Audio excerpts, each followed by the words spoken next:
Hi, this is Robert Clotworthy, and you are listening to Oak Island Plus, a discussion of Oak Island and other mysteries from around the world. Here are your hosts, James McQuiston, Oak Island theorist and author, along with John Hamels, PhD and historical researcher. Get the whole story right here, brought to you by Rabbithole Investigations. Hello, I'm Doc Hamels, and welcome back to Oak Island Plus. And if you're a new viewer, welcome. You're going to enjoy this very next episode that we're going to go in great depth about stone constructions on Oak Island. But before we do that, I want to thank the over 1,000 viewers that have already watched our first episode. And now, here's my co-host, Jim McQuiston. Thanks, Doc. Doc's right. The stone constructions they predominate the story of Oak Island. You have the Nolan's Cross rocks, the big monolithic rocks. You have the stone triangle, which apparently disappeared because of Mother Nature. You have the stone road in the swamp, and the ramp, and the platform. You have the new well that they found, and also this new stone structure that they don't know what it is yet. They're just looking at it. And then you have the big one, which is the 90-foot stone, which we're not going to talk about that today, but we are eventually going to talk about that. And don't forget Samuel Ball's farm area. That's there was right. Lots of stone walls there that they've been exploring. 3 of them there. I've actually stood on one of them. And stone really dominates. I'm sure there's a reason for that. Mm-hmm. It does seem like stone structures have been dominating the main focus of Oak Island, The Curse of Oak Island, of course, the TV show.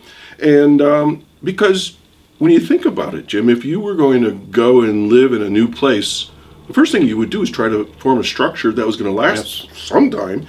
And stones are billions of years old. They've been around, and wood, is used in the beginning for the roofs and walls, perhaps, but the stone lasts forever. And I think that's what we're starting to see, that there were structures not only on Oak Island, but also on the mainland, close by, and everywhere around the world, really. Yeah, as a matter of fact, we're going to have a guest today that's going to talk about stone structures on the mainland near Oak Island that are very similar to those on Oak Island. And you're right, stone lasts, and then it leaves a mystery behind, because we have a photo here.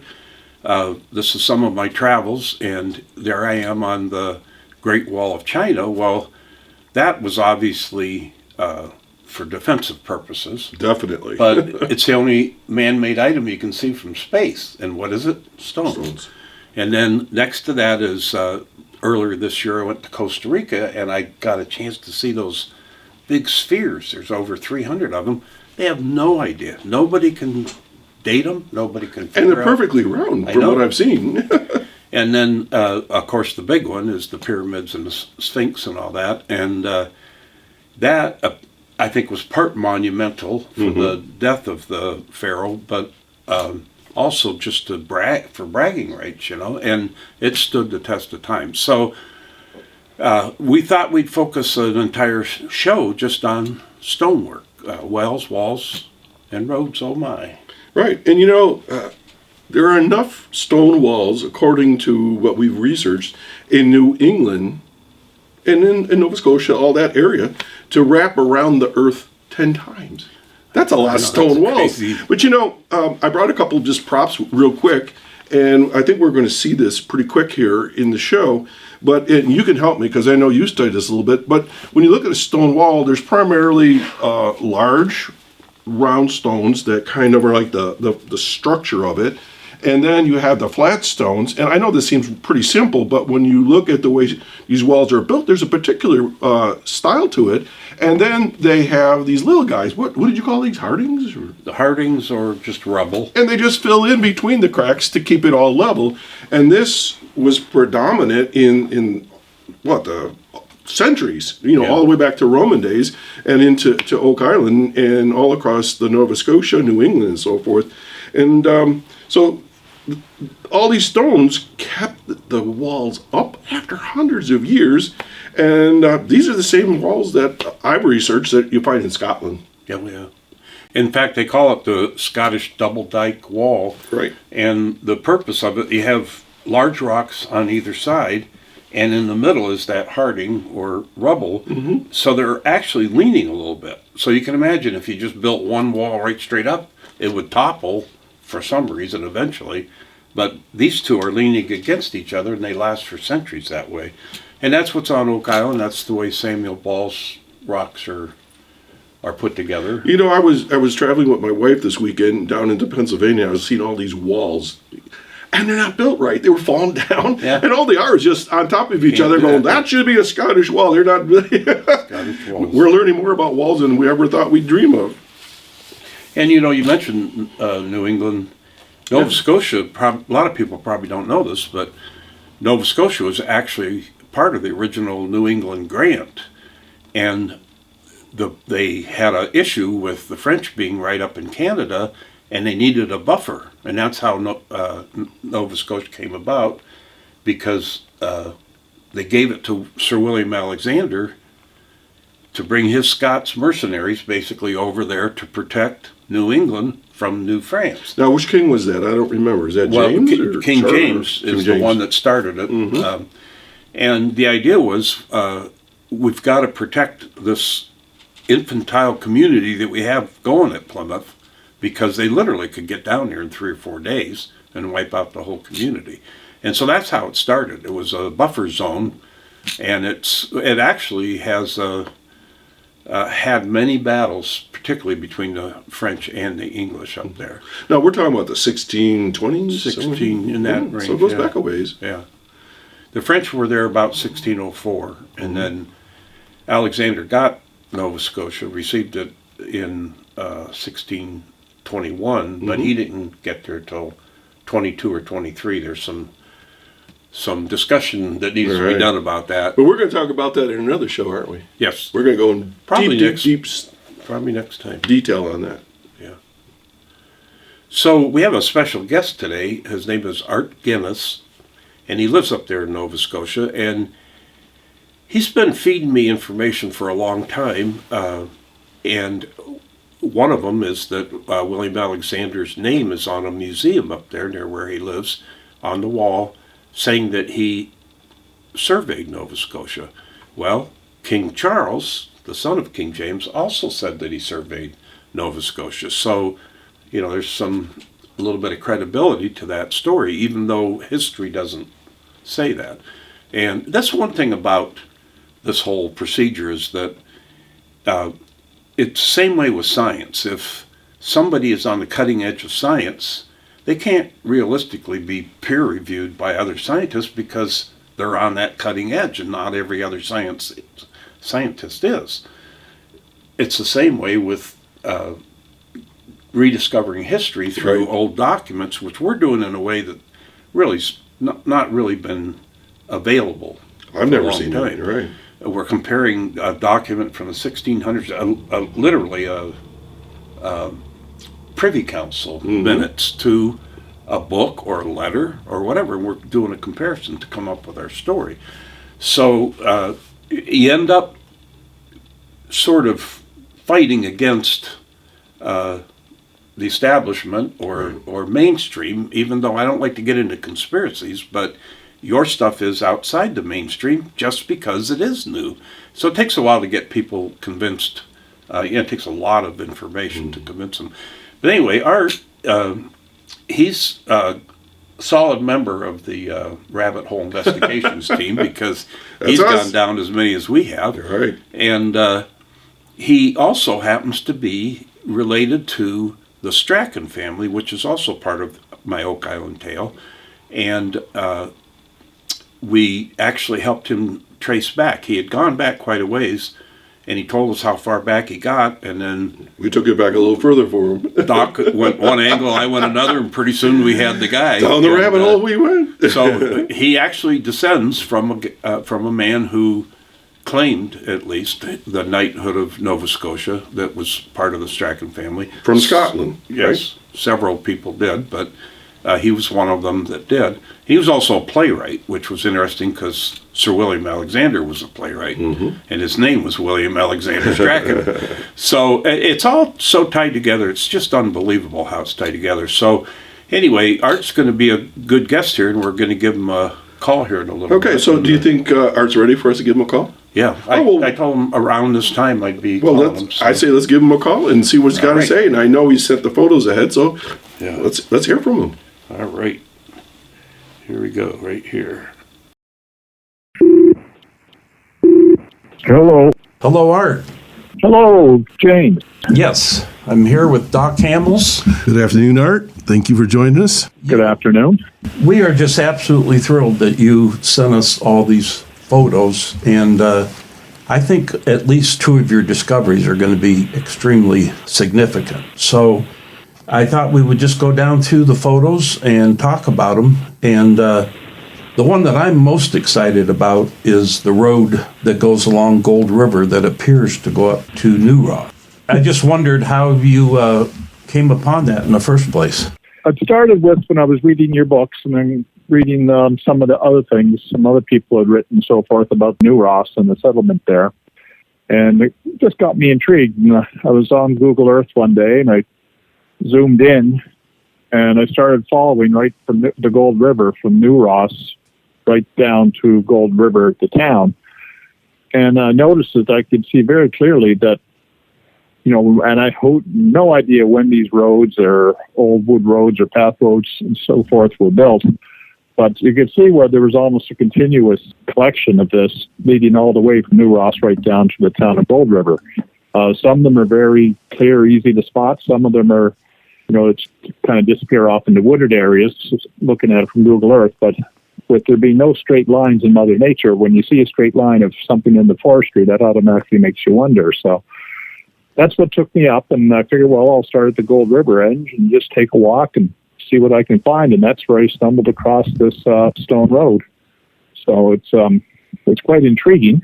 Whether it's 50 years old or 500 years old, it's pretty impossible to tell without having the right tools at your availability. But it just, as soon as I looked at the sections, I said, wow, that just looks the same as what was spotted on Oak Island. But again, it may not be near as old. There was gold mining in those areas, back in the 1700s and 1800s. But that was mainly on the other side of the river, so it may or may not have been connected to that. But it goes along. There's a few places further up the river towards New Ross, and walk down and seeing, here's definitely an old roadway through here. But, how old is it? Who knows? And the sections I really want to get to, unfortunately, are on private land, and a lot of them are fenced off and gated off, and so I haven't been able to get to those areas. There are a few other areas this summer that I may try to get up to see where I think I might be able to get to, but unfortunately, a lot of this, it goes across private land, and you don't want to just go and start walking along people's land. So that's what took me to that area. And of course, having read my books, the significance of the connection between Oak Island and New Ross. So if it can be shown somehow that this was originated about the same time as the stone road on Oak Island, this would be really something really big. Art, as I look at this, can you tell us approximately how wide it is? And are we talking miles long or a half a mile? What? Well, the sections that I sent pictures of with you can see the stone so clearly on. Mm-hmm. There's maybe 1,000 feet like that. Mm-hmm. But then you'll get to other areas where the ground is much drier and stuff, so there isn't any. And then you get to other areas where it's so overgrown that you have no idea if there's stone road underneath what's a pathway or not.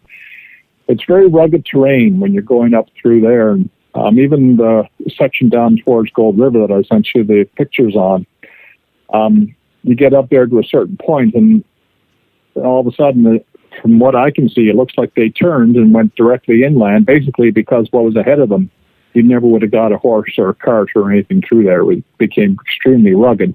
So it appears they have turned inland up what's a big power line there, and then cut back across again. And I did some looking up in that area, but again, you're getting onto private land, and you don't want to be snooping around on people's land. So overall, from the road near the river to New Ross, what are we talking? 10 miles, 20 miles? Where he started on the road is 5 miles from Oak Island. Oh, okay, Yeah, gotcha. So that's really cool. Okay. yeah, We have two other pictures of the road there where you can actually see your shadow in there taking photos of the rock. yeah. The one I like is the one on the right, where you can see my shadow when I'm just down the bottom corner, because it shows where that section goes on for quite a stretch, and it's probably 10 feet wide, give or take a little bit, in terms of the width of the stone area. Wow. And that was quite intriguing. And so as we went further along, I also kind of, I'm following what's an old road or pathway here, but I kind of lost the stone side of it. And then I noticed, here's a little stream runs across. So I followed this little stream down towards the river for maybe 50 feet, and so blah, blah, blah. There was the stones again, showing where they'd made a crossing over that little stream out of stones. So it was quite intriguing. That's not dissimilar to what's happening on Oak Island. They found what they call the stone platform. They found the stone road. They found what they're calling a ramp. So they're finding segments of it too, much like you are. And the one big difference in your photos compared to the Oak Island road is there's a lot of leaves and foliage on them that aren't on the Oak Island road simply because they've been working on it. And if you look at the very next set of pictures that we have here, I have your shot of the Gold River Road. I'm calling it the Gold River Road. It just sounds cool. This other photo is one that I actually took in 2021 of the Oak Island Road. So you can see the width. You said that's about 10 foot wide? Yeah, 10 foot wide. be 10 to 12 feet. And that it's a little narrower than that big one, the one they found down in the swamp. But then when you get the path that runs up along the side of the swamp, it's more formal of a road than that. But there are sections that you get to that are basically like the top of the hill, where after they got off the very clearly defined Roman road, they got to the top of the hill. There was less formal rock structure, but they could definitely see where rock had been used to smooth out holes and so forth in the ground. And so it's definitely, there was one area about 10 kilometers further upriver where, of course, trying to get to these, and if I had a four-wheeler, I could probably get to something that was still better, but I don't, where I went down and walked down this old road through the woods, and then I could see where the older that they don't use anymore, an older section had veered off in the direction to be heading towards further upriver. And I walked it a little bit, but it was extremely rugged, and all the rocks were all covered in moss. So it was very, it was difficult, and it was really hard to say, was this at one time a stone road? Or it was definitely something here, but whether it was what it was, it's really hard to tell. And that's where, not being an archaeologist or anything like that, we're someone who has the ability to do the kind of sampling that where they could possibly determine the age of the road would be pretty critical. Because, like I said, it could be 100 years old, could be 500 years old. Are there any of the old timers still around that say, my granddaddy told me that road was used for something, or is there folklore to any of these roads? I mean, if they're sitting there, somebody must be talking about them from legends and things. Have you heard anything like that? No, I haven't done any of that kind of research on it. Mm-hmm. Some of this road has been used as part of a trail system for quite a few years, actually. Oh, really? Yeah. But it wasn't something that someone building a trail was going to go and spend days and days and days gathering and spreading these rocks just to build a trail.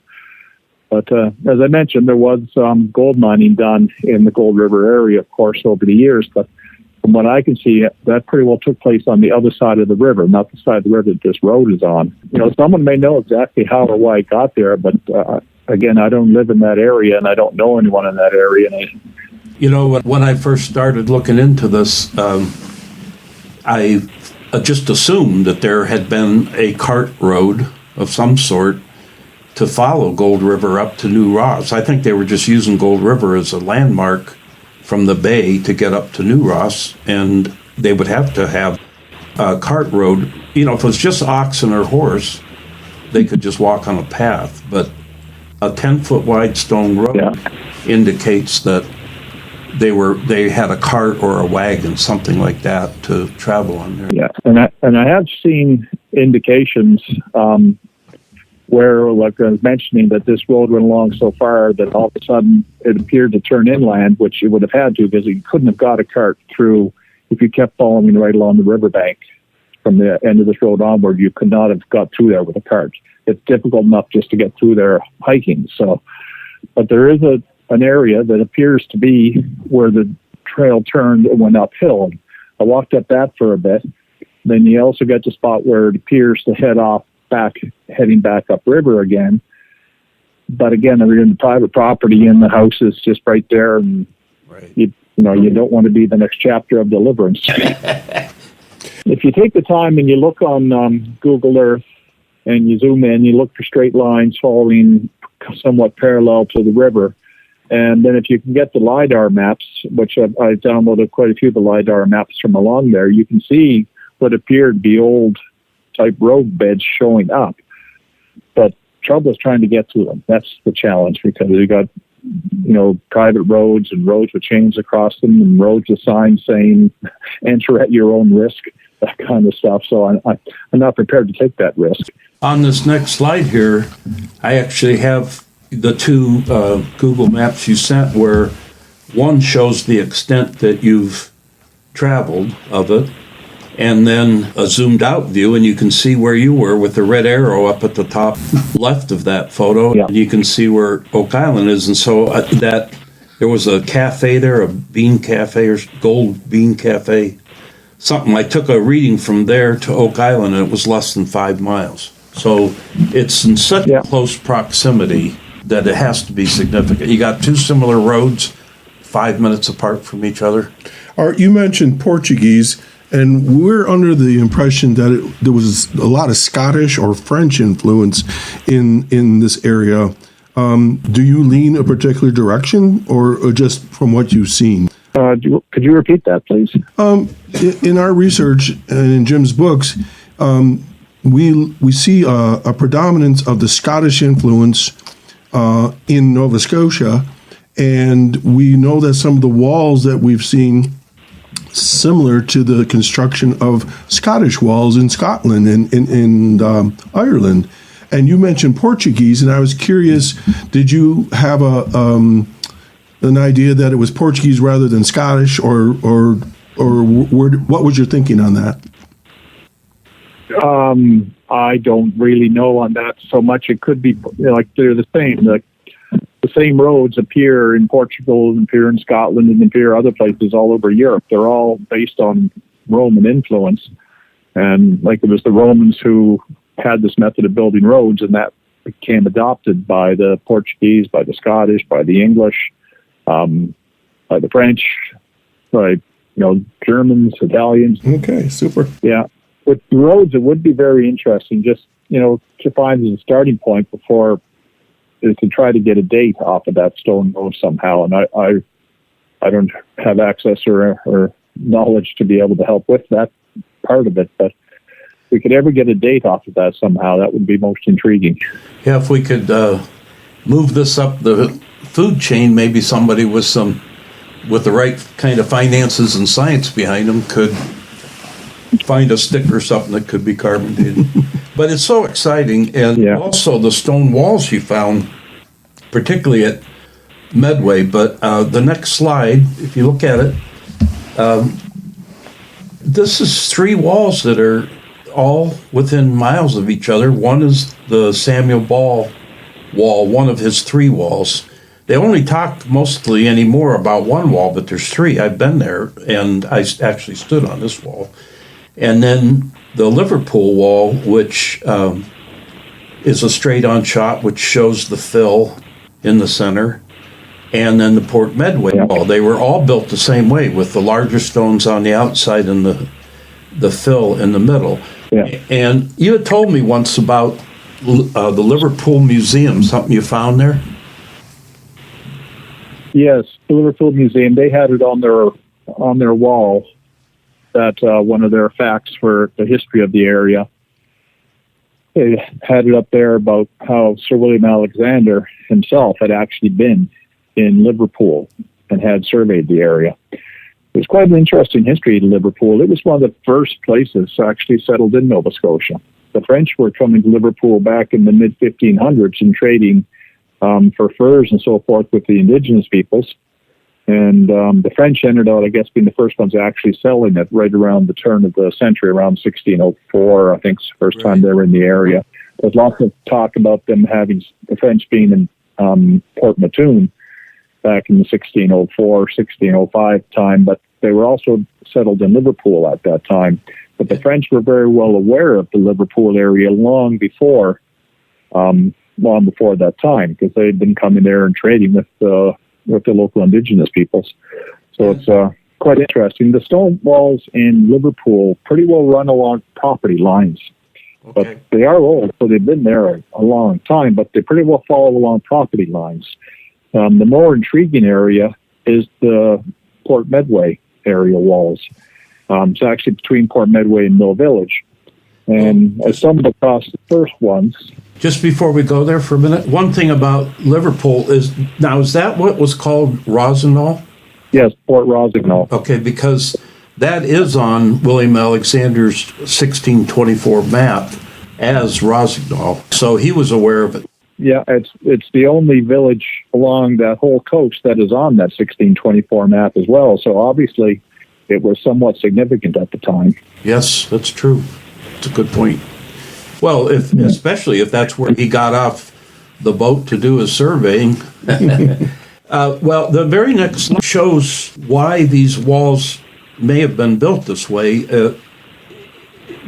Came from quite a report on Scottish walls, and they call them a double dyke stone wall, and the whole theory behind them is that you fill the center with what they call harding or rubble fill, and then you lean the larger rocks in a little, and it keeps the wall from toppling. Like you could imagine if they just built one wall all the way up, it would just fall over, but by doing it this way, they lean against each other and keep that from happening. And on the one show where they had the tree dating, he described that as being the way he knew walls were built in Scotland, that they have the footing gravel, then they have the facing stones.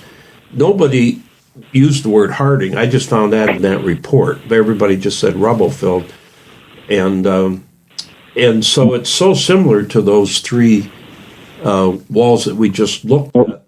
Yeah, well, absolutely. The walls that I've been finding in the Port Medway area, a lot of them are almost indistinguishable from much of Hadrian's Wall in Scotland. Wow. They just look almost identical.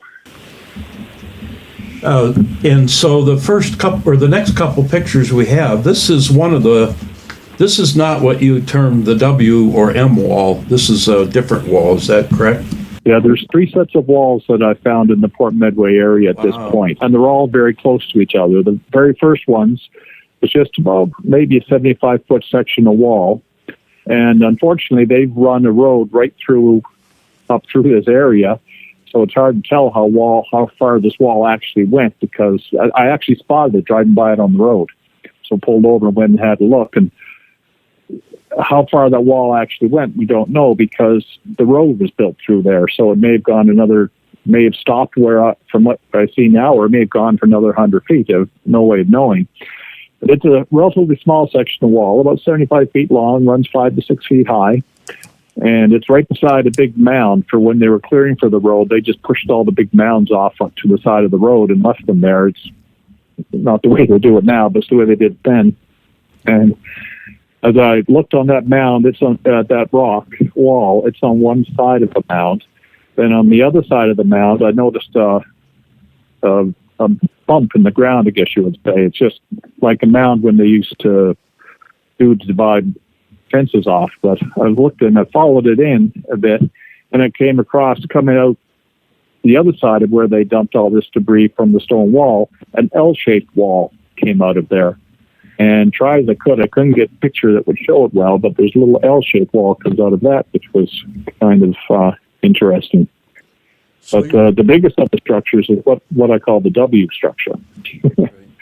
So the second picture of that earlier wall, that does look a lot like Hadrian's Wall. I've actually seen the wall in Scotland, and that looks very similar. All these walls are roughly, I think, built by the same people and roughly the same time because of the width of the walls, so how thick they are, 3 to 4 feet, is fairly consistent.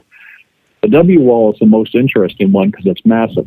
There's probably 500 feet of stone wall there. And when you look at the first picture, that great big mound, that goes up to about 6 feet high, and that's on a corner, one of the corners of the W or M, whatever shape it is.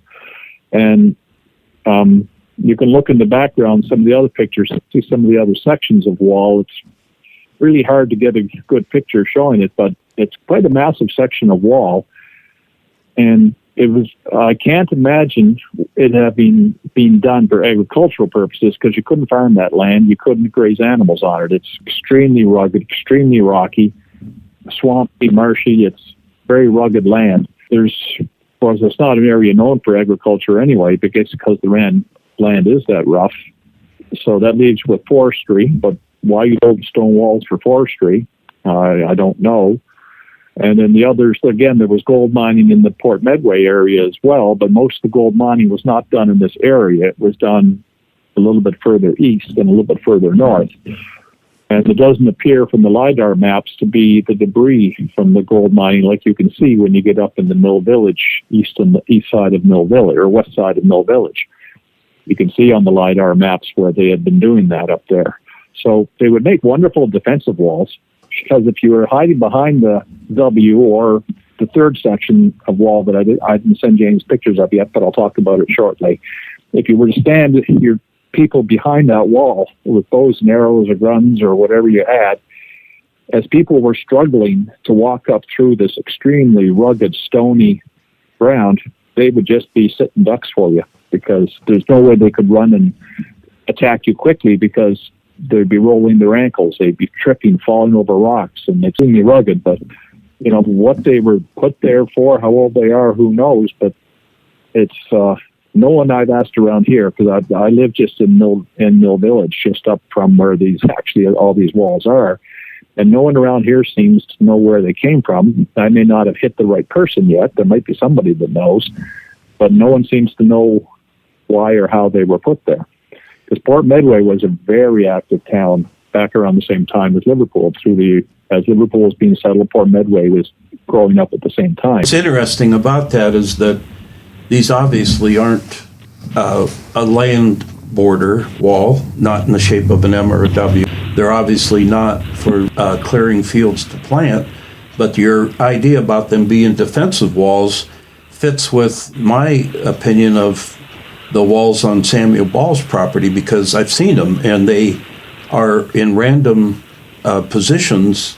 There's no way that they could be a corral or even the edge of a field, because they run random from each other, but they would be perfect for defensive walls, because the thing about it is you can be on either side of the wall depending on where the enemy's coming from. And I pointed out here that they would be running up the hill at you, so it'd be the perfect. Yeah, they'd be coming from the Medway River, as where they would be. These walls, what I call my number 2 set of walls, which is the W walls, right. They're maybe 600 feet from the Medway River. So if someone was coming in by boat, they may not be able to get up that far with the bigger ship, but then they would run on the smaller boats and come up and then come ashore. If they were coming up from the shore towards these walls, and it was for an attack, like whether it was privateers attacking the locals or whether it was something else, they'd be sitting ducks walking up through that rugged woodland, coming up on those walls, because it was hard enough just walking up through there just by myself, not trying to even be sneaky. Well, so let's say all those like smaller trees, a lot of them are just saplings, but if all that was cleared, could you see the walls from you said it's about 600 feet up? From the river? Yeah. If it's about 600 feet from the river, it would be I think it'd be very difficult because it's relatively flat land. Okay. Up to a certain point. and I think it'd be very difficult to see from the river the actual walls themselves. Well, I like the fact that they have that similarity to Sam Ball's walls because they don't make any sense other than being for a defense. They don't make any sense, and that's what's put them on Oak Island for so long, because they're like, well, we know there's three. They attributed Sam Ball to building them, and he may have, but nobody has ever been able to explain why they are in such random positions, and being defensive is the most likeliest. And same way with this W or M wall. I prefer the M wall just because of Medway. Did you know that Medway was originally Maltois in French? It meant Malta or the Maltese. No, I didn't know that. Yeah, and then the English changed it to, or they pronounced it Meltway, and then it got to Medway. Finally got to Medway, and it's baffling me why the French would name a port for the Maltese. The French were the first settlers in the area. Right. Art, when we watch the show, they often talk about Portuguese. In your understanding of history from where you live, were the Portuguese ever settlers in that area in the early years? Our understanding is they navigated in the area, but never really established any cities or anything.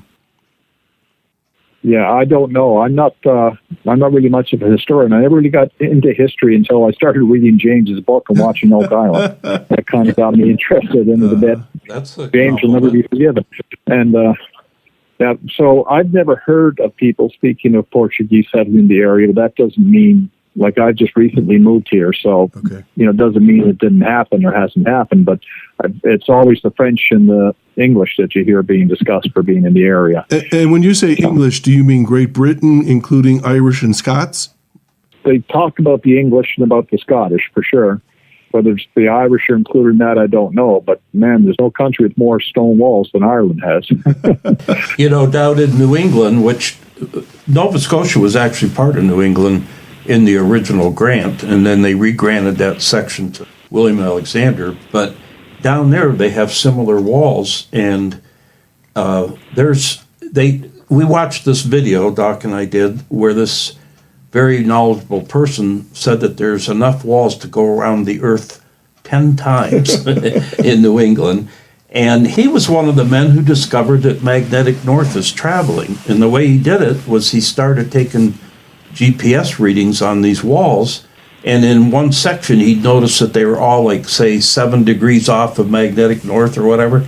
Then another section that was settled later, they'd be so many degrees off. And that was put together with other people's work, and NASA got involved in it. And they've actually tracked where they think magnetic north has traveled. So what I'm thinking is the Liverpool wall particularly, you think that's a borderline, that could be compared to the travels of magnetic north, and we might be able to determine exactly when that wall, or within a couple of years of when that wall was built. Now, these walls that are W's and M's and random, that's not going to give us any help. I'd like to finish on the Medway area. Okay. There's a third section of wall that I didn't send James pictures on because I just came across it just recently. I noticed something on one of the LiDAR maps from the area. Said, geez, I should trot out there and have a look. And as I was trying to find that, I stumbled across a third section of wall. It's across the road, that road that was put in from the W-shaped ones. And it's very interesting. Again, it's the same basic structure as these other walls, and it's quite long, and it has some other interesting stone features around it. It kind of looks like they could have been a pen. They could have been possibly a foundation for a house, because some of them are kind of square. There's others that are great big mounds of stone that could be a collapsed something. And there's some very interesting, but most interesting part of it is there appears to be an old road. It shows up on the LiDAR maps, and I found it and I walked it. It runs down to the river from this third section of stones down towards the river. and it's definitely built on stone. When you walk it, it looks like it's all green, so you think, oh, it's just ground, but you start walking on it, realizing that that's moss and ground that's growing over rocks, because you have to be careful if you're going to roll an ankle and that kind of thing, because you can feel the rock underneath it. It's not mushy, it's solid, it's rocks, and you can feel the shape of the rocks. So there's another potential stone road. This time it's in the Port Medway area and running up to these stone structures.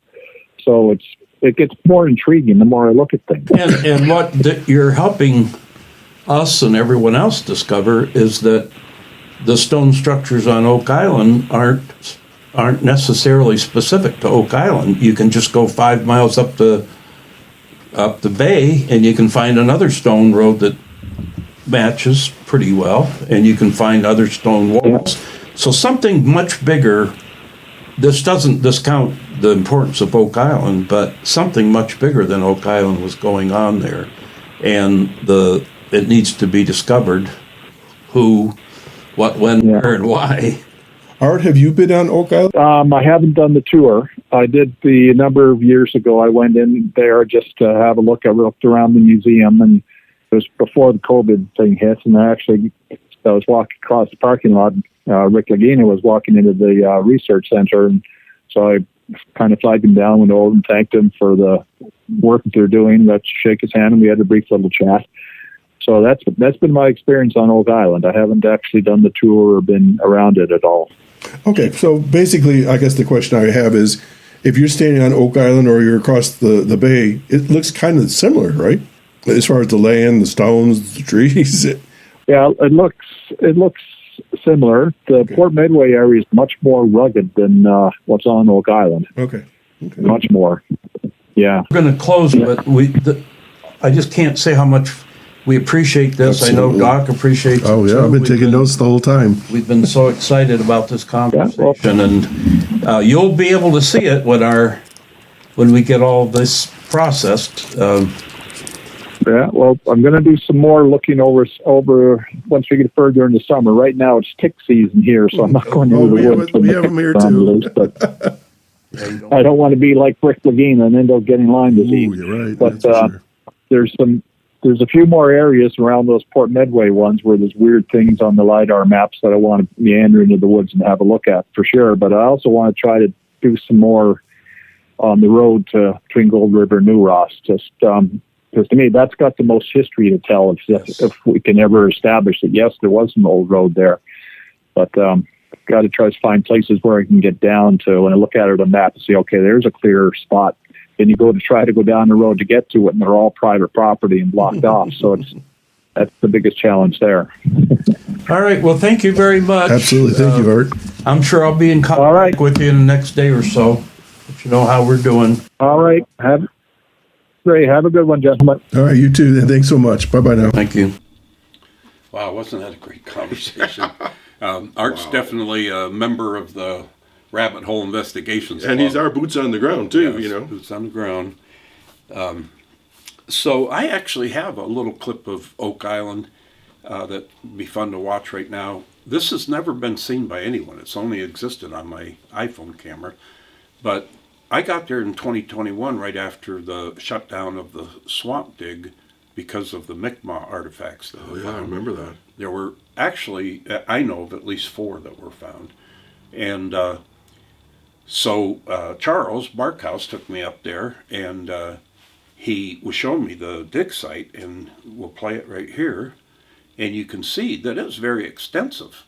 And because of the shutdown, all of this got filled back in. Wow. But this clip right here has never been seen by anybody. It's been just living on my phone till today.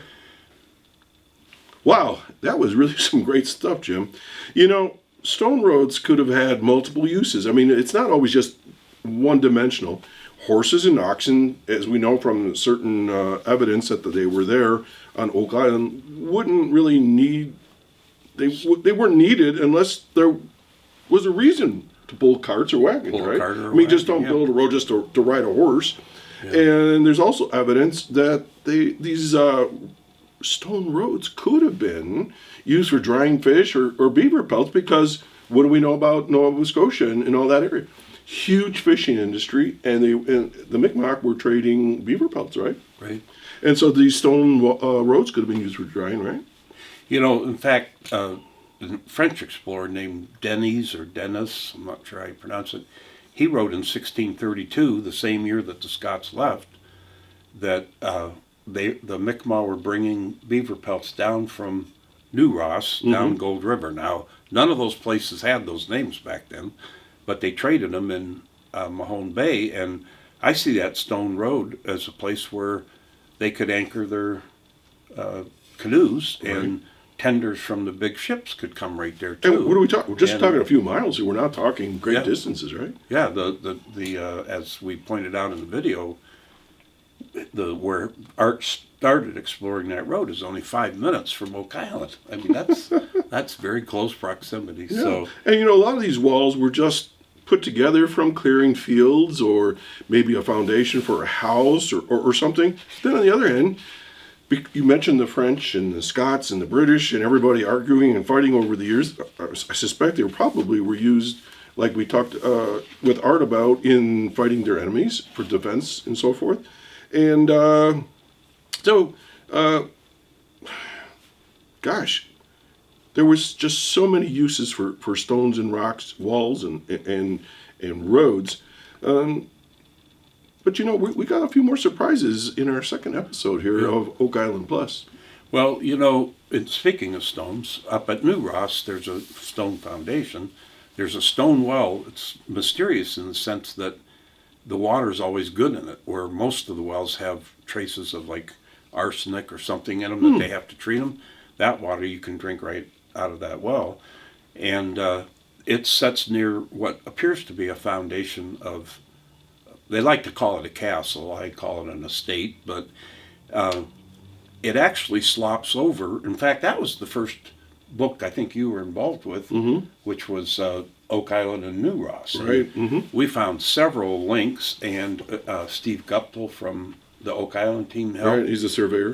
The couple that owned the foundation helped. Carmen Legg, blacksmith, got he's involved. cool.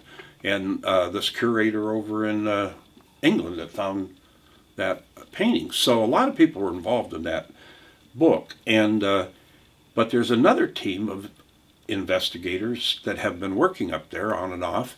They're called Finders Keepers, and they're right here from Pennsylvania. They're in central Pennsylvania. I hadn't heard of them before. And I was in the Oak Island Resort Lounge with Gary Drayton. We spent a few nights there drinking beer. Which I was going to say, he says I don't drink beer, but I can swear that he drinks something that's bubbly in a glass. But anyway, we're sitting there, and here comes these other guys in, and he kind of knew who they were, and they're Finders Keepers. Dennis Parada is the leader. He's a police officer, and his son is too, and they work closely with a couple of other guys. And they've been digging. They did a little bit of work at the traditional foundation, but then they started working on the next lot over and started finding all kinds of items, and they claim they found tunnels and all that. But we know for a fact that they found a bunch of cut rock, because Dennis sent me a video of them on the day that they found it. They would, whoever built it would drill holes roughly every 8 or 9 inches, and then he claims that they filled that with water and let the winter crack it. Oh, well, that would make some sense. But how it was actually cracked, I don't know. But let's just play that little video, and they're talking on it, and they're all excited because they found tons of these rocks. Somebody was working them, and the point he makes is nobody goes to all that effort for nothing. They had a plan. So this is a video from the Finders Keepers. Yes. About New Ross. Yes. All right, let's take a look. Right to here, to here, to here, to here, over to here.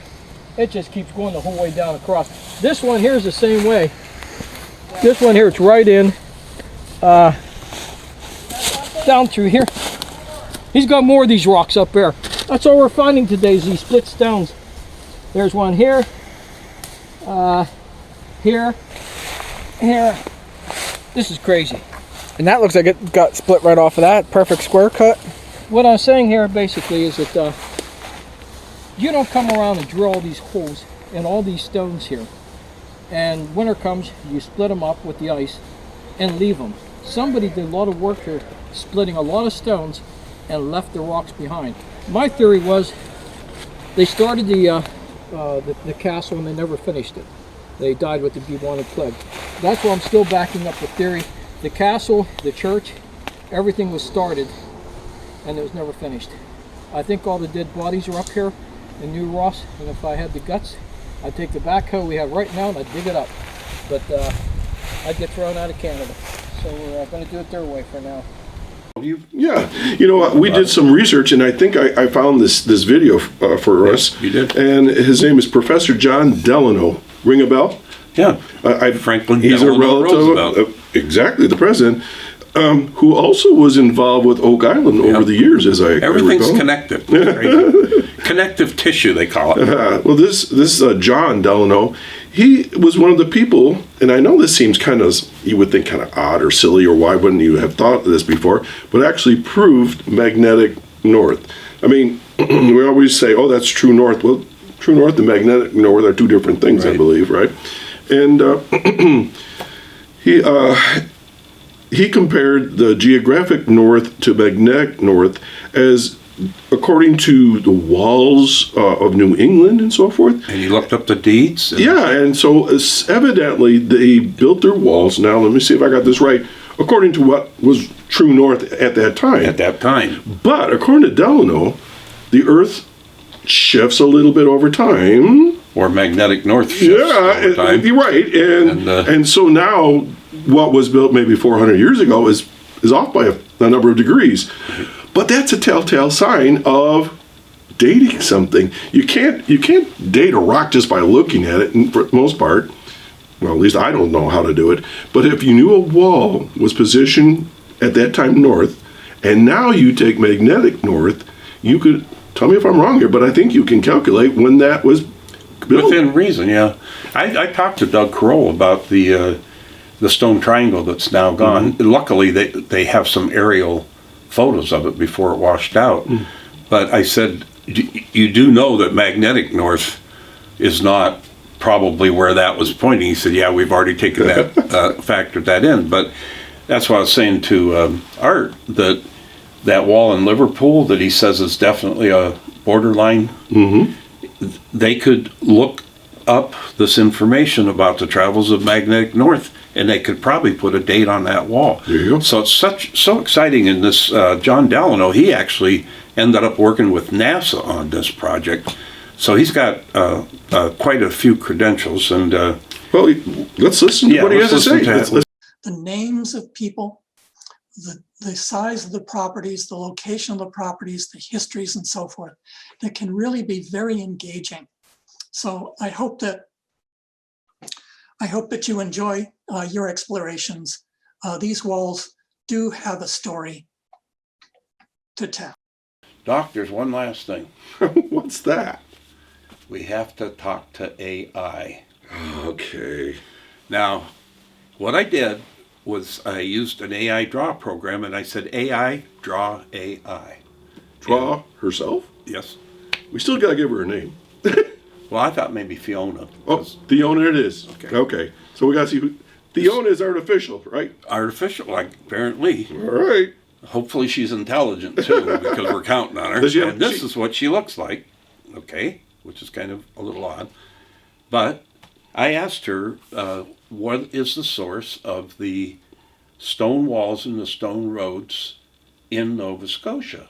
And this is what she had to say about it. The stone walls and stone roads in Nova Scotia were constructed by early European settlers, particularly Scottish and Irish immigrants, in the 17th, 18th and 19th centuries. These settlers used the abundant natural resources of Nova Scotia, including the stones found in the rocky terrain, to build structures that would withstand the harsh climate and provide a way to travel and transport goods. Many of these stone structures can still be seen today, particularly in rural areas of the province.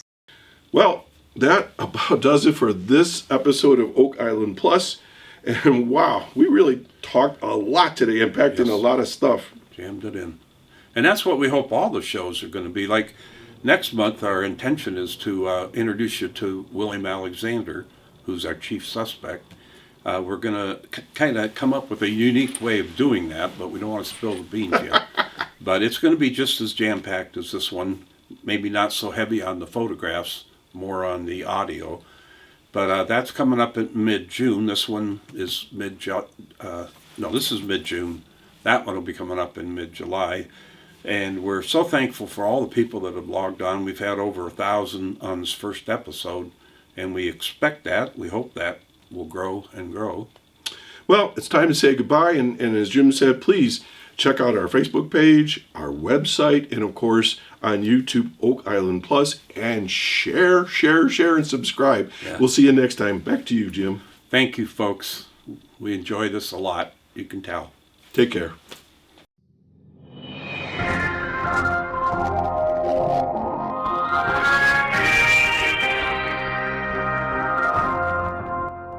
This is Robert Clotworthy, and you have been listening to Oak Island Plus, a discussion of Oak Island and other mysteries from around the world. Be sure to catch every episode.